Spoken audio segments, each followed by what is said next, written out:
Good morning. So we're in the midst of the halachas of mezuzah, and the Gemara said that a shul, a beis haknesses, is not obligated in a mezuzah, or shouldn't be obligated in mezuzah. And then we have the Gemara says that it is obligated in mezuzah, and the same and the Gemara says a similar thing in regards to negoyim, in regards to the leprosy or the tzaras of a house, that it applies to a beis haknesses. And the Gemara is going to challenge that, and we're going to get into some of the halachas of a beis haknesses, a shul, and really talk about a communal space versus an individual space, a private space.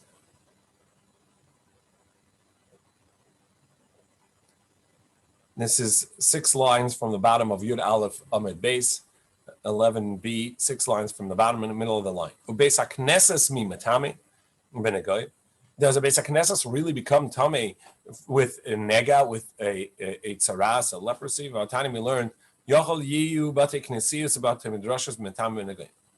The Brisa teaches that I may have thought that a shul and a study hall, a beis medrash, or matame benegoyim, they could, that a nega tzaras would make it impure with tzaras, but it's not so. Talmud loimer, because the Torah says, comes to teach us uva asher lo yabayis, and the one to whom the house is his will come to the kohen and tell him there's a leprosy, there's this tzaras in my house, etc. Misha miyuchad lo. So from the says, and he who the house is his will come, meaning it belongs to an individual. Therefore, a shul and a school and a study hall, basically a knesses, a beis hamidrash, they're going to be exempt because they're not individualized. So and they're not specifically belonging to an individual person. So how can you tell me that tzaras applies to a shul when we have a brisa that tells us from the pasuk it does not apply to a shul? So Gemara says, "Lakasha Rabbi Rabbanan." So Gemara says, "Well, it's actually machlokes. Rabbi Meir and the Rabbanan disagree about this. The Tanya, and we have a brisa that's more explicit. It says it like this: Beis haknesses sheyesh ba beis dira lachazan, a shul which has a parsonage, a living quarter for the chazan haknesses, for the one who takes care of the shul, makes sure that it functions and runs and leads it. So the house that's attached to there, meaning that there's living quarters within the shul for the chazan haknesses. So the shul requires a mezuzah. What about if it has no living quarters? It's just a shul. So Rabbi Meir says you have to put in a mezuzah, and the Chachamim say it's exempt to the mezuzah. So we have the opinion of Rabbi Meir that it's a chayv mezuzah, that even if it doesn't have living quarters, it's considered his house and required with the mezuzah, and therefore we could say the same. It's considered his in regards to nega tzaras, that the tumah of tzaras also applied it. And the Chachamim say there's an exemption. By the way, you'll notice most of our shuls do have a mezuzah on it, and that's because we do functions in there other than just a shul. We have meetings in there. Maybe we'll eat in there. So it's really it's not a beis haknesses. Beis haknesses has particular rules of what you're allowed to do, what you're not allowed to do in there, and eating is one of the things you're not allowed to do in there. So and having other meetings as well. So if I grew up in a shul where they had a beis haknesses, an actual beis haknesses, nothing was done in the shul other than davening and the Rav's drash during davening. But generally, it was just a very it was a beis haknesses, and therefore there was no mezuzah on the door. But the way we from the start make the beis haknesses with the conditions that we're actually going to use it for other functions as well, Therefore, it's obligated in mezuzah, just like this shul that the Chazan HaKnesses lives in, according to Rabbi Meir, according to, everyone, where there's living quarters, it requires a mezuzah. So our shuls is like the living quarters, but instead of someone living there, we all eat there and chat in there, etc. But we can also explain that the contradiction in the two brises according to the Rabbanan. That really, they're both according to the Rabbanan. It just depends. Is there a living quarter or not? And as I just mentioned, our shuls have living quarters, not someone living there overnight. Mainly, it's we live there during the day. We'll eat there and schmooze there, etc. Or perhaps we could say that the two brises are talking about according to the opinion of the Rabbanan, and there's no living quarters. However, it'll depend on where the shul is and how it's made. And here we're going to get into a conversation about what level communal ownership becomes exempt of, is really counts as a communal space. And so now at the top of Yud Beis Amud Aleph, Hade Krachim Hade Kfar. This, it depends whether it's villages or cities. In a city, any shul is really functioning not only for the local inhabitants. It really, there are enough people that come through all the time for business, for market days, etc., and they contribute to the upkeep and the construction of the shul as well. So that's so that shul now is not a local shul, but a intercity shul, or maybe an international shul. It's a shul that is sponsored by, and therefore it exists for everyone, and therefore it's a universal shul. So it's exempt in mezuzah. It doesn't apply to only one group. Whereas Hade Kfarim, where we said that it's obligated in mezuzah, and therefore by extension we're going to say it's also obligated. It will also apply to the neged saras, to the blemish. It's a private shul. It may be private to 30 families of this village or 60 families of this village, but it's private because only the locals contribute to it, because there's nobody really passing by, nobody really from anywhere else living there, coming into there or contributing to it. So it really is a local shul. Now the Gemara says that Krachim ein matama ben hagoyim. Is that really true, that large shuls from larger cities that you have people passing by from other places contributing are going to be exempt of a neged saras on account of it being an international or intercity shul? Matani, we learned achuz aschem, the land of your inheritance, if there shall be in the house a blemish. This is the rules of the blemish of the house. So it says achuz aschem, your inheritance land.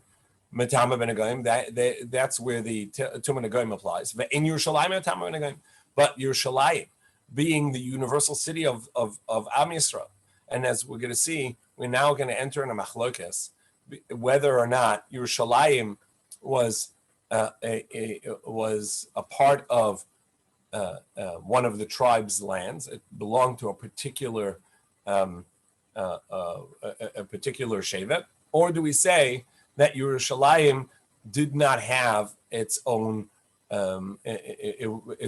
status, meaning it did not belong to any one tribe status. It had its own status, an independent status, sort of like Washington, D.C. It's not part of any state. It's an independent non-state in the midst of all of it. So to Yerushalayim, it didn't belong to any one of the Shvatim. It belonged to all of the Shvatim combined. So only Yerushalayim does not have Tumas Hagoyim because it's not a part of the inheritance land, because it doesn't belong to one particular tribe. It belongs to everyone.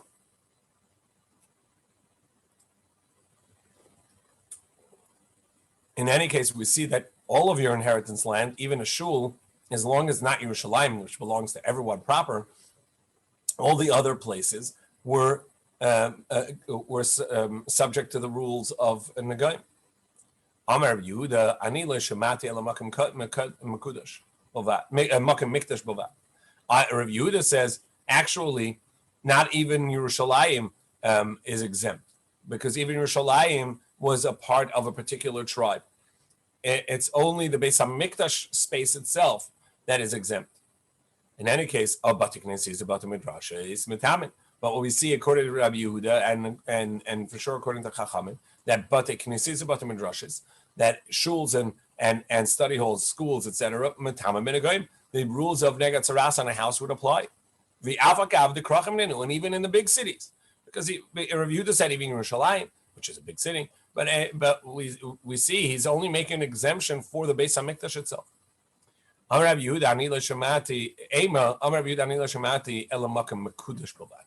Perhaps the way to read Rav Yehuda is not that he's saying the Beis HaMikdash is exempt, but rather any holy space is exempt. A Makkah Mekudash, any holy, any sanctified space, and then a shul and school as well, a Beis HaMikdash. But Ma'akim Palgi. So what's the basis of this machlokes over here, Rabbi Yehuda and the Chacham? The first opinion is of the opinion that Yerushalayim was never split amongst the Shavatim, the tribes. The entirety of Eretz Yisrael is split. Each tribe got its section. Yerushalayim is a non-state. Yerushalayim is everybody's combined. Rabbi Yehuda Savar Yerushalayim Neschalka l'Shvatim. Rabbi Yehuda is of the opinion Yerushalayim was a part of a particular tribe, and each tribe wanted theirs it to be in theirs. And this is also the machlokes of this brisa. The Tani we learned. What part of the Temple Mount was in Yerushalayim, in Yehuda's section? So Harabayis, the Temple Mount itself, meaning the eastern side of the Harabayis, where there was the platform that there was where people can meet and come onto the Temple Mount. Halishkas, and then the entrance to the courtyard where all the lishkas were, the bureaus, the chambers, the azaris, and the courtyards, which was the first courtyard. It was a few steps in, and then which was called the Ezras Nashim, and then from there the Ezras Yisrael, a certain amount of the next elevated courtyard, and then in the Azara, the courtyard itself, that where the Mizbeach was, the first 11 Amos, where people could go. And what part was in Binyamin's section? Ulam, the antechamber for the Beis Hamikdash, Vehechel, and the Beis Hamikdash itself, Ubeis Kachei Kadashim, and the Holy of Holies. So the place where the Beis Hamikdash was in the section of Binyamin. So the eastern side and the entrance to the Beis Hamikdash, the Temple Mount, the Harabayis, the Azoris, that was all Yehuda. The western side, specifically the northwestern side, was Binyamin, and the southwestern side had a little finger sticking out that came from Yehuda, upon which the Mizbeach sat. Which went into the section of Binyamin, and upon that the Mizbeach, the outdoor altar, was set on that section that was part of Yehuda. And Binyamin, the righteous one, was constantly wanting to absorb that into his section. Every day, Shenem says he hovers over it every day, meaning he's constantly wishing that part was in his section as well. And because Binyamin really wanted this, and he merited he inherited the section that he could be the host of the Gevura, of the strength, being the Aron HaKodesh, the ark. Shenever says of Shachin, between his shoulders Hashem rests, meaning at the opening of his section.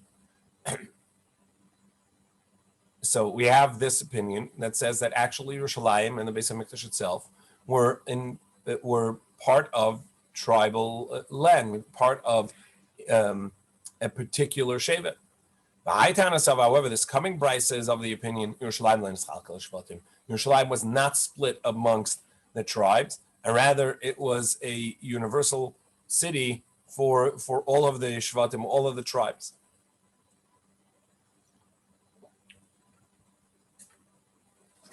The Tani we learn, Ein maskirin batim Yerushalayim. You don't lease houses in Yerushalayim. You cannot, if you have a house in Yerushalayim, you cannot rent it out to other people because it's actually not yours to rent out. Because it isn't yours.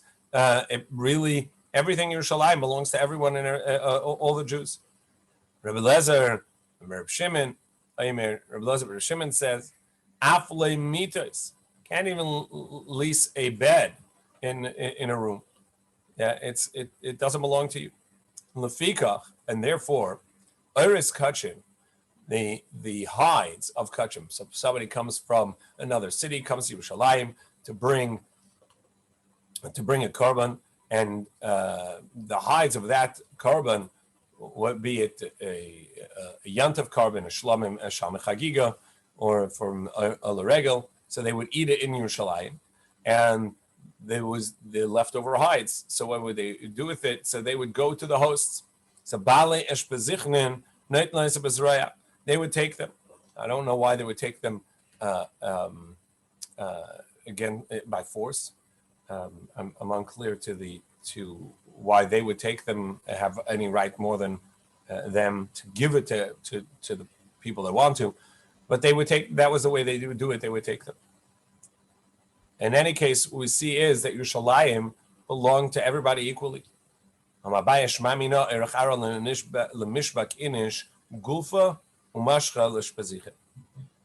Abaye says, what we learn in any case is that it is appropriate, it is proper etiquette to leave your host a dish and some hides as an appreciation for living there, for being there. So you come to Yerushalayim, you have the dish that you used, and you have the hides from the korban. Leave it to your host. It's a good host gift. You don't have to put a ribbon on it. You can just give it to them as is next time you go to Yerushalayim and stay by someone. When the kfarim mimatame. So in any case, we have this machlokas and of whether or not Yerushalayim belong to everyone or just to specific tribes. In any case, and as a result of that, we have a question of whether it is achuza land, it is inheritance land, and therefore tuma applies to it, tuma nega applies or not, and whether we make a distinction between larger cities and smaller cities for shuls as well, in the same vein, that whether a larger city where people come in all the time, is obligated is exempt of tzaras because it's a larger communal space, whereas a small village shul, which only certain people donate to, meaning the people that are there, nobody else is coming through here. So therefore, it counts as an individual shul and is obligated in the rules of negat tzaras of the leprosy tumah. Now, and the Gemara challenges that. Well, the shuls of villages apply to the negat tzaras. What time we learned? La'achuza achayich b'shu an inheritance land until you actually conquer the land. So it doesn't apply. The rules of negat tzaras don't apply until you actually conquer the land. And even after you conquered it, if you didn't divvy it out, you didn't split it amongst the tribes and amongst the shvatim, it's still not going to apply because it has to be Eretz HaChozasam, it has to be an inheritance land. Or even if you gave it to each tribe, you say, okay, tribe of Yehuda, this is your land. Tribe of Binyamin, this is your land. Tribe of Reuven, this is your land. And however, each land was not then split in that shevet to each household. It's not going to apply. You even gave it to each household. but within the household, within the Beis Av, the paternal line, you don't know each one of the grandchildren which is their land. How do you know? Still, there's no rule of tzaras. And the one that the house is to him will come. It has to be specifically his, and these are not specifically his. So even a village shul, which no one else donated to, only the 30 families that live in this village donated to it. Still, it belongs to 30 people. It doesn't belong to an individual. Just like in a household, in a Beis Av, we say that, yeah, but you can't tell me which piece of land belongs to each one individually, and so then the rules of Neged Tzaras don't apply. So for sure, a shul which we know belongs to a group, that it doesn't apply. And so this distinction that you make between city shuls and village shuls, no difference. Rather, the previous distinctions are correct, are proper, and that is that whether someone is living there or not, or whether this is the opinion of Rabbi Yehuda the Rabbanan. But there's no distinction in regards to Neged Tzaras, in regards to a larger city shul or a village shul. In any case, we have the rule that a mezuzah applies even to a shul if it is used for living quarters as well, and the tzaras will apply to in any space that has an individual specified owner. In the midst, we got into the machlokas of whether or not Yerushalayim was a intertribal city, a city that belonged to all of the Shvatim, or it was actually it was split, and Yerushalayim, for the most part, was in the section of Yehuda, and the Harabayis and part of it were, part of the Harabayis, part of the Beis HaMikdash were in the section of Binyamin.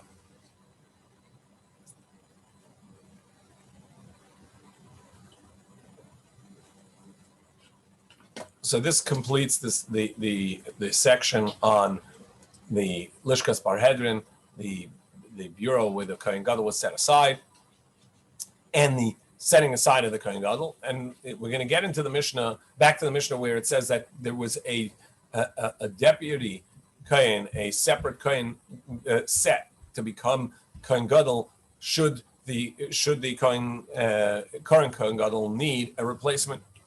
Now, the Gemara is going to ask, what inauguration process does this Kohen have to become Kohen Gadol? Normally, you're going to need an inaugural service that he's going to do, or he's going to have to, and he's going to have to do that by putting on the Shmona Begadim. He's going to put on the 8 special garments that a Kohen Gadol wears and do the service, and then that becomes his inaugural service and elevates him to Kohen Gadol. The problem is that on Yom Kippur, part of the time, the Kohen Gadol actually wears just plain white linen garments, very similar to what the Kohen Hedjit wears. There is only one distinction, which we saw earlier. There's a machlokes. The Kohen Gadol wears a plain white belt when he wears his 4 white linen garments for the avodah of Yom Kippur, for the Yom Kippur service. The Kohen Hedjit wears 3 of the same garments, but the belt, we were unsure. Right? We saw machlokas about the belt. Because the Kohen Gadol on a regular day, when he wears the colorful garments, his belt is actually made of colorful material. It is wool and linen mixed. It has the blue wool and purple wool and red wool and white linen woven together into this belt. It's really like a sash. So it's very long and just goes around. So we'll call it the belt, but it's a sash, really. And the Kohen, that's what the Kohen Gadol wears every day. On Yom Kippur, he wears 3 white garments and a 4th garment, which is a pure white linen belt.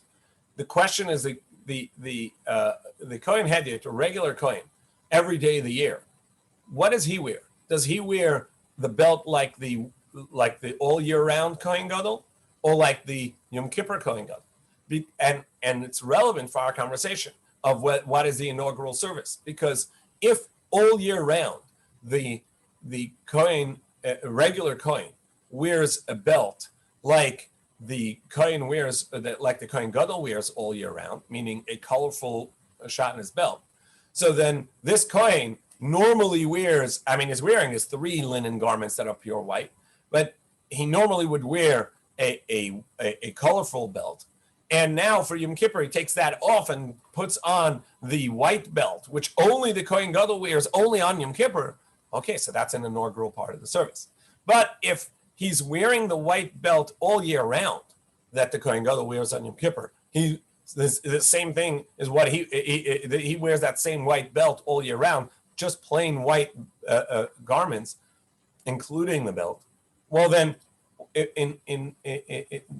how did he change? What did he do to become Kohen Gadol? He's just wearing the same clothing that he would wear all year round. So that's this question the Gemara is going to ask, and really bring in the conversation that we saw earlier about the belt as a question to say, well, is he doing something special to inaugurate himself as Kohen Gadol, or to be inaugurated as Kohen Gadol?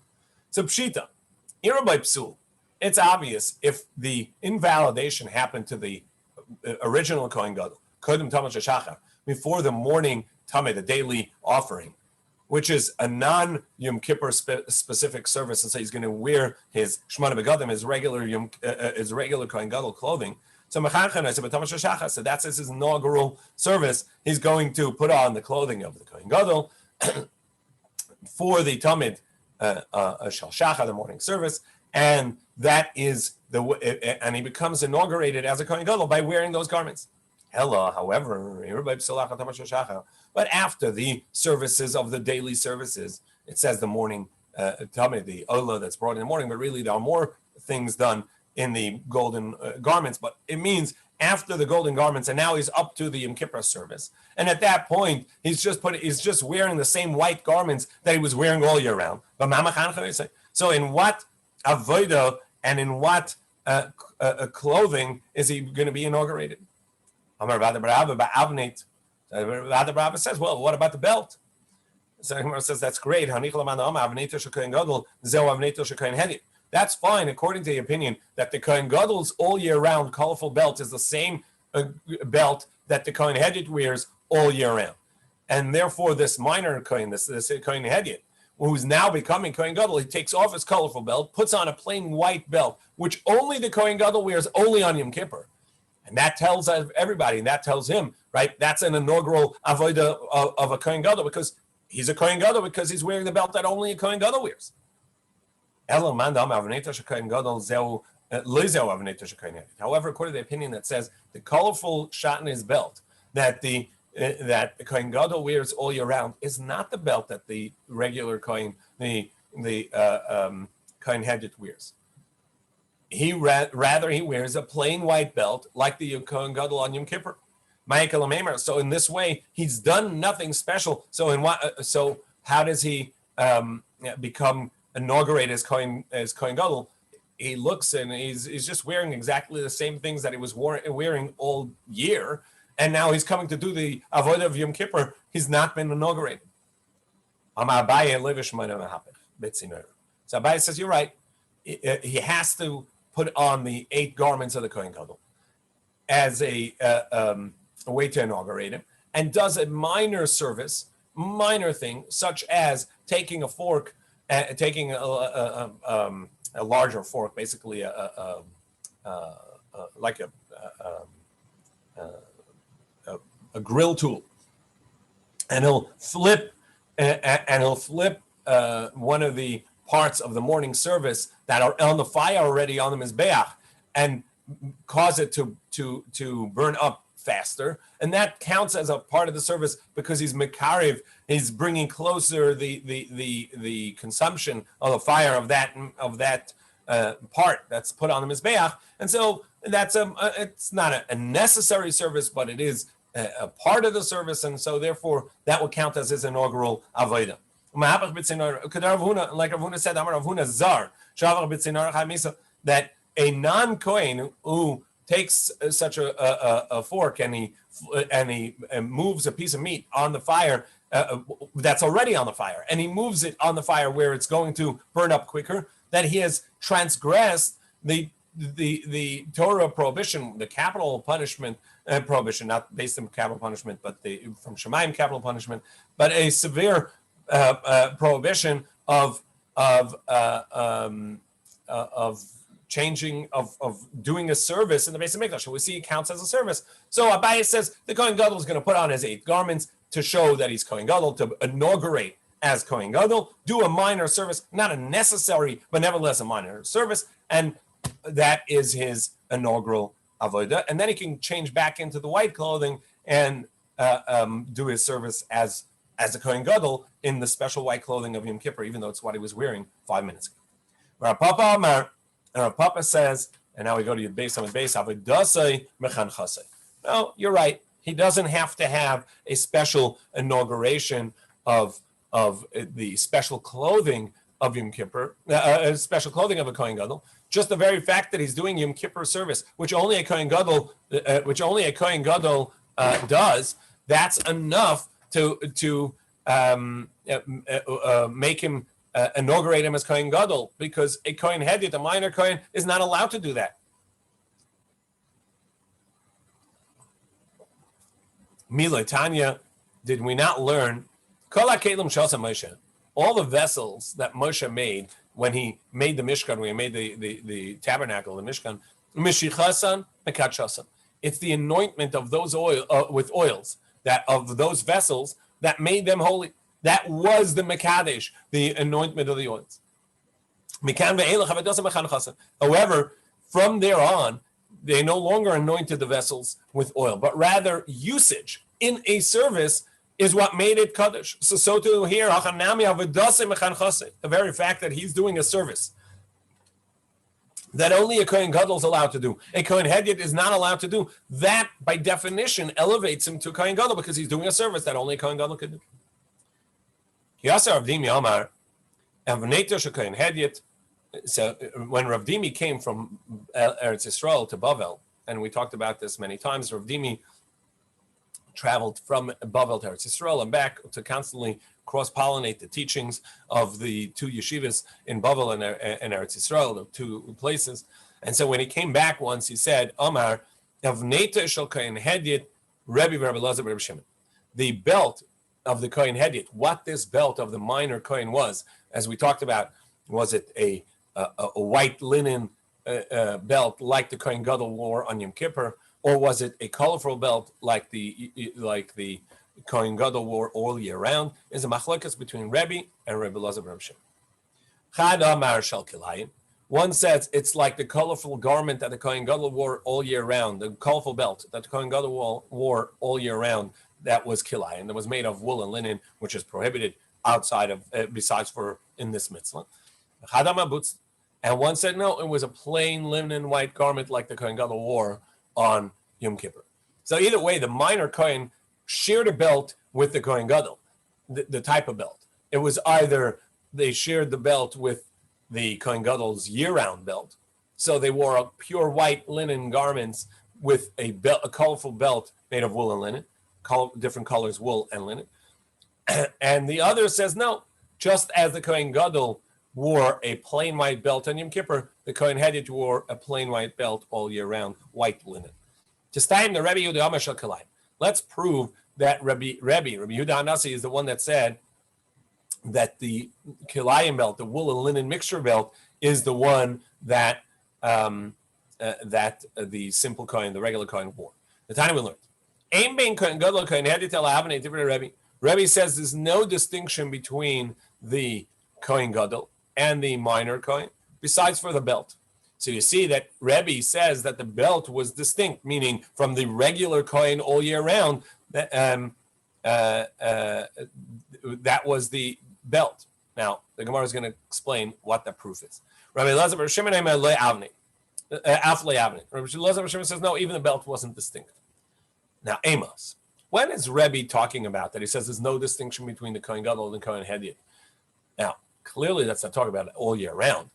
If we're talking about it all year round, actually, there's a lot of distinction because a Kohen Gadol would wear 8 garments instead of 4 colorful garments, a pure blue, the techelas tunic, this long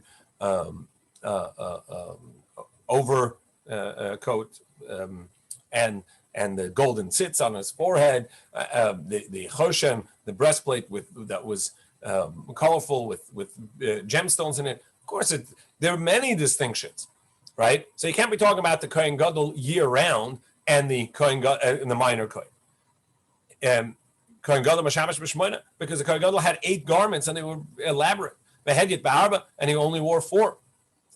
Elalav B'Yom Kippur. So it must be that when Rebbe said there's no distinction between the Kohen Gadol and the Kohen Hediyat, the Kohen Gadol and the minor Kohen, besides for the belt, it's talking about when the minor Kohen and the Kohen Gadol were actually wearing the same garments, pure linen white garments.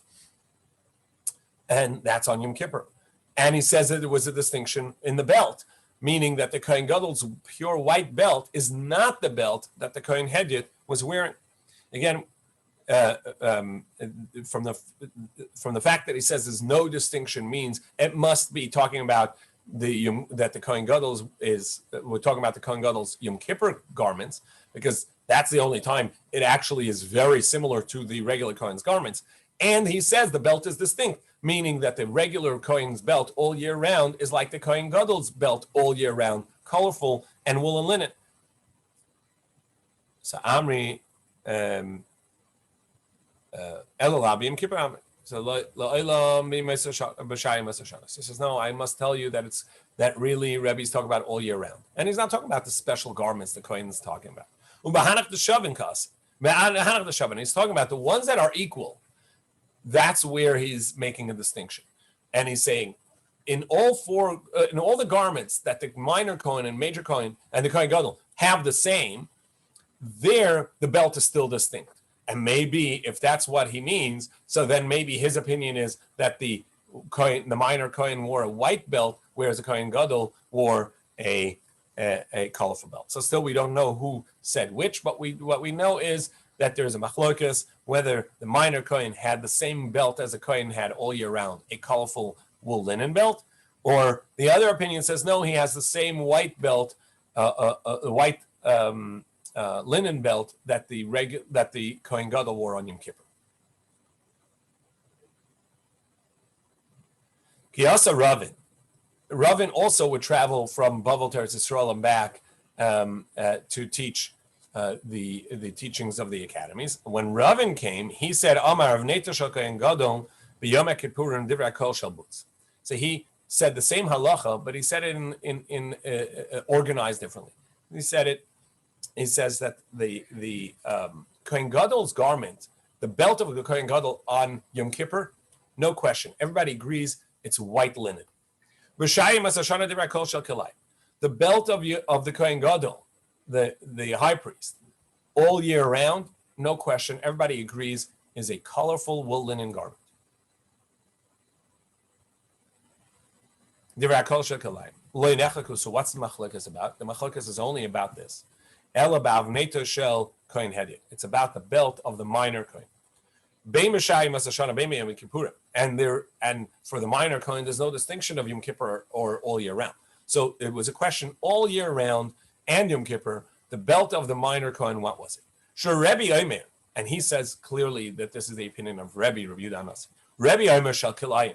Rebbe says all year round, the belt of the Kohen, of the regular Kohen, was the same as the Kohen Gadol all year round, a colorful wool linen garment.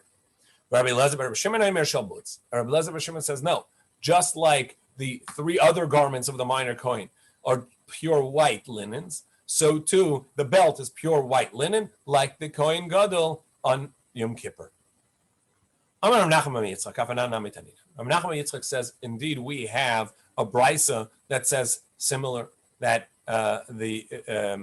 Rebbe, that the opinion of Rebbe Yehuda Nasi is the one that says that the garment of the belt of the Kohen Hedit was the wool linen one, colorful wool linen one that the Kohen Gadol wore all year round.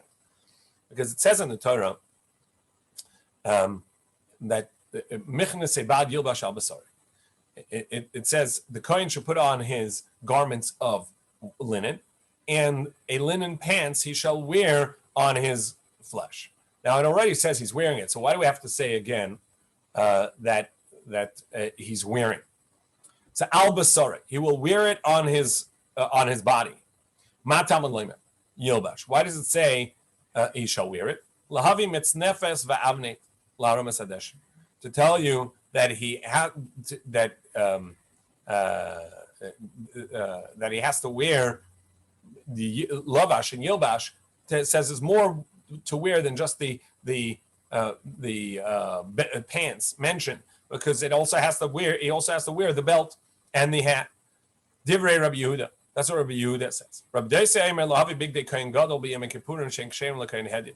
To tell you that the garments of the Kohen Gadol are okay for the minor Kohen to wear. Meaning, obviously not the golden garments, the colorful garments that the Kohen wears every day, because that's not appropriate for a Kohen Hedim. He's not supposed to wear that. But the pure white linens that the Kohen Gadol wears on Yom Kippur, a minor Kohen can wear it after Yom Kippur. Rabbi Omer shtei tshuvas b'dam. Rabbi says no, that's not true. For two reasons. One, chada davneta shekayin gadol Yom Kippur davneta shekayin hedim.